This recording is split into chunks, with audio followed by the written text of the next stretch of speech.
Good evening, folks. Welcome to another episode of Spilling Tea. I'm your host, Tiffany Daniels. Yes, we're going back to that horrible world known as the JRC, but before we do, a few disclaimers and a small bit of a rant.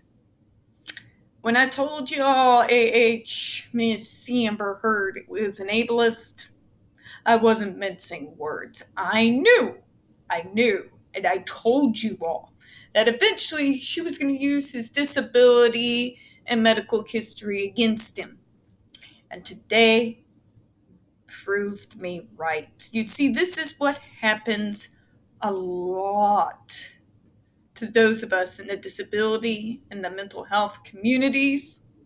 Our disabilities and mental health issues are used against us to paint us as fucking monsters, uncontrollable.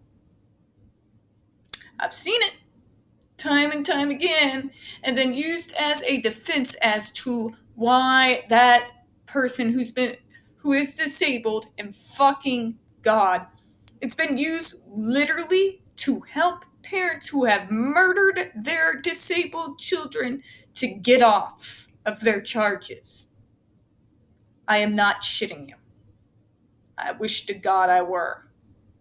We have been victim blamed and villainized time and again. Case point and example, the JRC. They use it as a goddamn excuse to carry out their atrocities against us, and they use it as a mechanism to get the media to get on their side. It's used time and time again, and goddamn it, folks, I'm tired.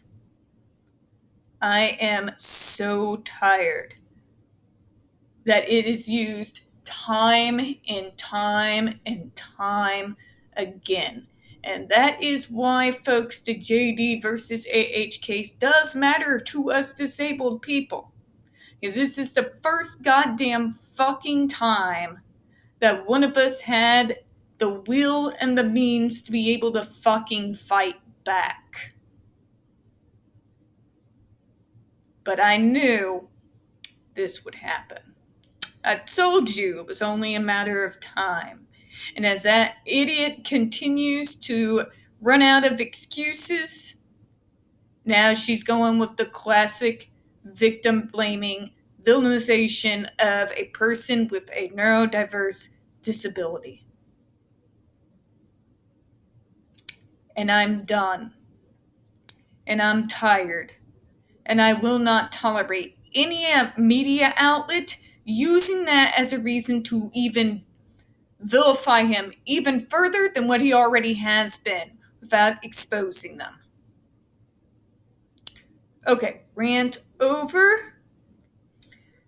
Usual disclaimers. Another person who is being victim blamed, well, not exactly victim blamed, but the JRC is trying to vilify them.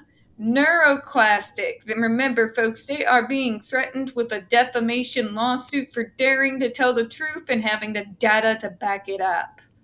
You are going to find the article that JRC wants to close down in the description box. Please click on it, read it, and share it. We also have down at the bottom of the page our crowdfund GoFundMe for NeuroClastic to take care of any legal fees they might incur while fighting these bastards. You're also going to find on the link the response to the 2006 NYSED report. That's the New York State of Education Department. Right there in the description box, it's going to have the other pertinent links to the Stop the Shocks campaign, including Autistic Hoya's massive archive on the subject, the templates, and the ever-present self-explanatory change.org Shut the Judge Rotenberg Center Down petition. When we talk about these bastards to JRC, you're going to hear vivid descriptions of and catch clips of surveillance footage of people with disabilities being tortured and abused.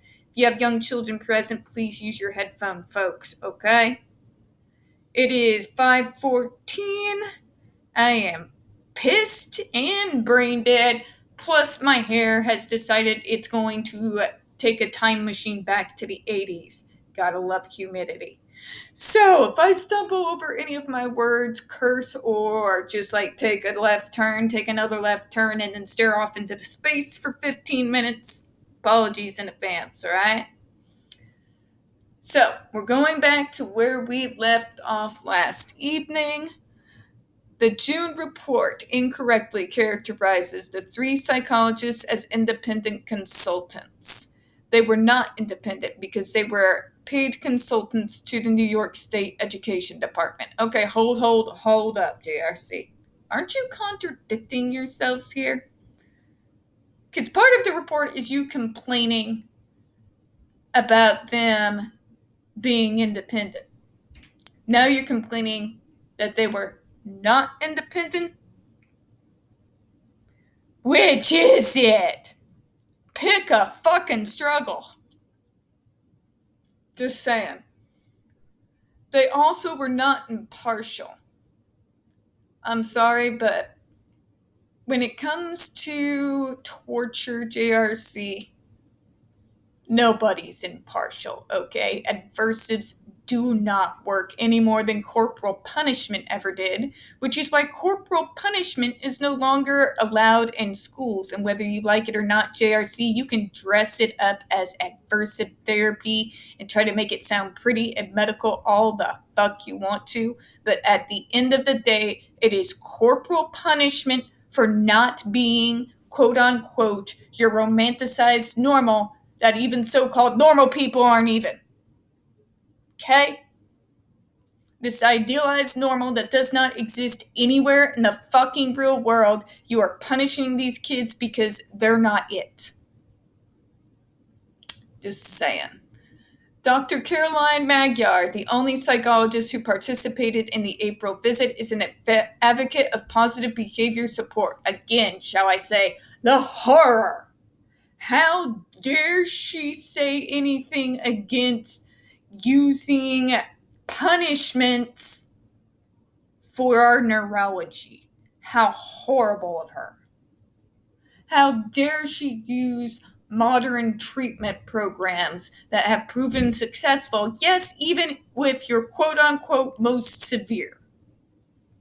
A few years ago, she was asked by NYSED to give consulting direction to help change the Anderson School, a residential school in New York State for autistic children, toward a positive behavior support approach. Yeah, guess what? That was a thing across Massachusetts as well as several other states that hadn't gotten with the program and gotten the memo yet.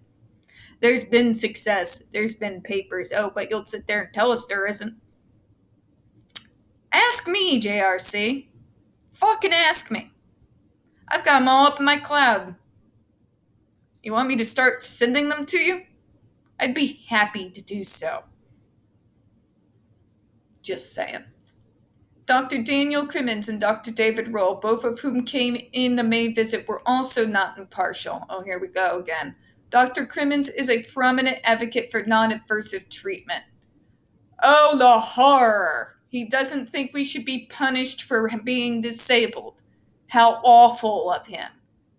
As his biographical squib on the website for the Motivation Assessment Scale that he co-authored says, Dr. Crimmins has a long-term interest in developing non-adversive interventions for persons with challenging behaviors. Good! He's somebody with a fucking conscience. How horrible, right, JRC, that there are doctors in the world that treat people with challenging behaviors without fucking torturing them. Doctors that have consciences. Terrible, terrible thing. Dr. Crimmins told Dr. Israel that his only experience with adversives was in graduate school. However, when asked the same question by the Board of Regents on Monday, June the 19th, 2006, he said he had never used adversives. Yeah, he has a fucking conscience. How horrible that he doesn't think that kids with disabilities should be fucking tortured for being born with disabilities. How terrible. He has co-authored a book entitled Positive Strategies, Training Teams, and Positive Behavior Support, published by Westchester Institute for Human Development, 1997. How horrible. He's always been against torture. The shame. The shame.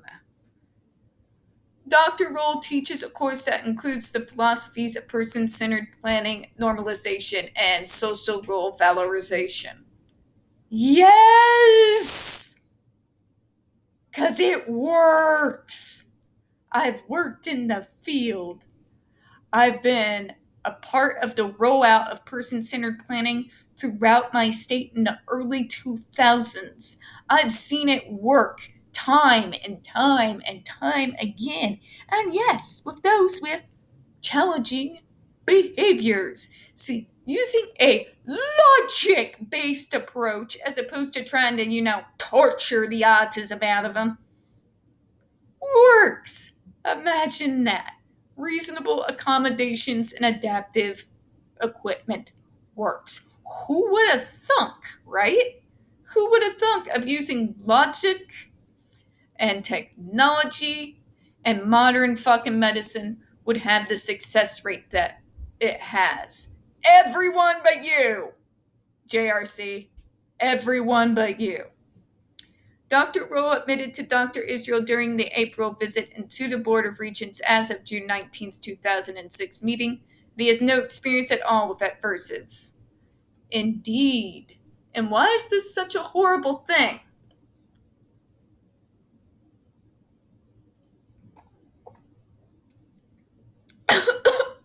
One second.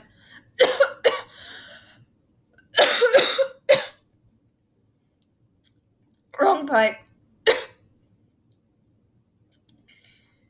Demonizing psychologists and psychiatrists who advocate for things like person-centered planning, positive behavioral supports, things that do not require adversives, that do not require people to be punished for their own neurology. Programs that utilize things such as reasonable accommodations, adaptive equipment, communication equipment when needed. People who use these methods have a great deal of success. Because JOC, a lot of what causes the behaviors is the difficulty in being able to communicate what is triggering those behaviors. And the frustration grows until it explodes into meltdown. But that's not what you all want to hear. You just want to hear that we are fucked up beyond repair and that you're going to torture the autism out of us. These people actually care about their consumers. I care, still to this day, about the consumers that I assisted and I helped and got a part of this person-centered planning. Why is it so dangerous to you fucking people at the JRC that people with disabilities take the fucking driver's wheel of their own goddamn treatment? We grow up. We become adults. Eventually, we're going to have to take care of our own goddamn health care and our treatments. We need to be the ones making the decisions because we are the ones whose lives it impacts. Doctors like these understand that. Start working with us early. Straight out of high school, I was one of the pilot people, one of the pilot consumers before I got out of high school and then moved on eventually to start working for them. It put me in the driver's seat. And that made me learn more about my condition and study and learn about the different programs that were out there. What could I use as reasonable accommodations? Did I need adaptive equipment? I didn't, but I looked into it. It's part of what kind of slowly started getting me into this advocacy role that I've had predominantly my whole adult life. It puts us in control. And it also makes us feel more accountable when we're the head of our own mental health. It engages us, and that works. And it has lifelong impact on us for the better. We do not need to have the autism tortured out of us. We do not need to be on electroshock devices that cause us pain, burn us, and make us squeal and scream to stop our behaviors. There are other programs and approaches that have worked time and again. It's the gift that keeps giving. And with new developments in those types of programs all the time, it's ever evolving and getting better and better and better all the time.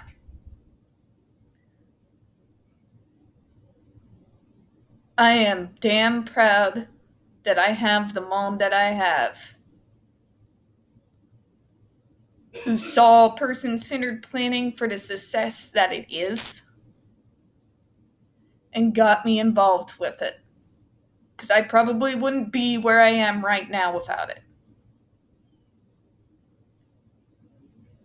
It got me starting to look in, it got me to research, it got me to start learning things, got me to eventually work in the field.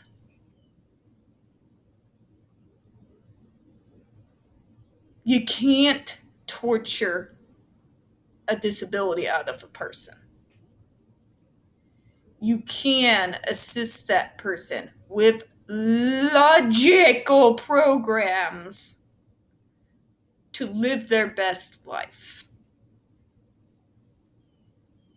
Dr. Israel and his cult of sycophants feel threatened by that. And you have to ask yourself why. And on that note, folks, I'm going to close out for this evening. We don't get very many views on this channel. The few that we do tend to get removed from time to time. So don't forget to hit that like button, hit subscribe, and don't forget to hit the comments.